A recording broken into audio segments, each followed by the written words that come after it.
सभापति जी, ये 30 सेकंड चली गई, इनको आप ऐड करवा देना मैडम। सबसे पहले मैं उन 20 से ज्यादा बच्चे जिन्होंने नीट की इस व्यवस्था से पेपर लीक जो हुआ उसके कारण मैं उनको आदरांजलि पेश करता हूं और उनके परिवारों को प्रकृति संबल दे ऐसी कामना करता हूं। और जब मैं बात शुरू कर रहा हूं तो ये कहूंगा कि अच्छा लगेगा अगर देश के प्रधानमंत्री उन बच्चों को के परिवारों को बुला के संबल दें, उनके दुख को सुने। सभापति जी, आज देश का छात्र पूछ रहा है क्या उसकी सफलता उसकी मेहनत तय करेगी या पेपर लीक गिरोह। कहा जाता है कि मेहनत का फल मीठा होता है, लेकिन आज छात्र पूछ रहा है कि पहले यह तो तय कर दीजिए कि मेहनत का फल मिलेगा भी या नहीं मिलेगा। वह किताब से कम और मोबाइल के नोटिफिकेशन से ज्यादा डरता है कहीं फिर से पेपर लीक, परीक्षा रद्द या दोबारा परीक्षा खबर ना आ जाए। सरकार कहती है सब नियंत्रण में है, लेकिन अगर ऐसा है तो बार बार व्यवस्था विफल क्यों हो रही है। परीक्षा देने वाले छात्रों की पहचान आधार, बायोमेट्रिक और कई स्तर की जांच से होती है, फिर भी प्रश्न पत्र सुरक्षित नहीं रह पाता।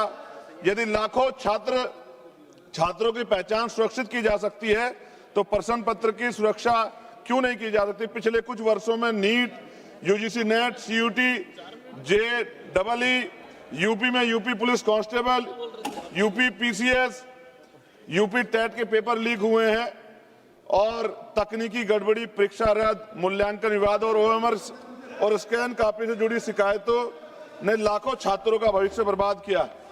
जब नॉर्मलाइजेशन के आधार पर छात्रों का भविष्य तय किया जाता है तो रो स्कोर, प्रयुक्त फार्मूला का स्कोर कार्ड पूरी पारदर्शिता से उपलब्ध कराए जाने चाहिए।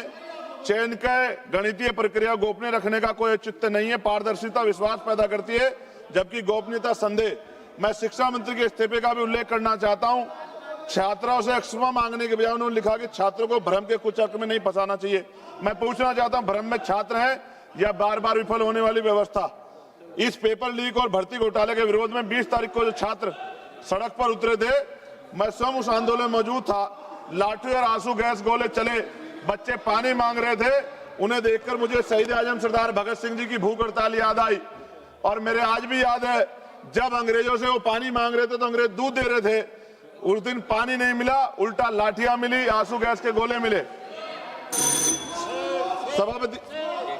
सभापति जी, बच्चे धुएं में अपनी सांस नहीं ले पा रहे थे। मैं सरकार का धन्यवाद करूंगा कि सरकार ने इतिहास में अमर होने के बहुत करीब पहुंची। सरकार बस जनरल डायर की तरह गोलियां नहीं चलवा पाई, लाठी चली, आंसू गैस के गोले चले, पैलेट गन चली, बिहार में तो AK-47 चली, करंट लगाया गया। ऐसा लग रहा था सरकार अपने देश के छात्रों से नहीं बल्कि आतंकवादियों से लड़ रही है। धन्यवाद माननीय सदस्य।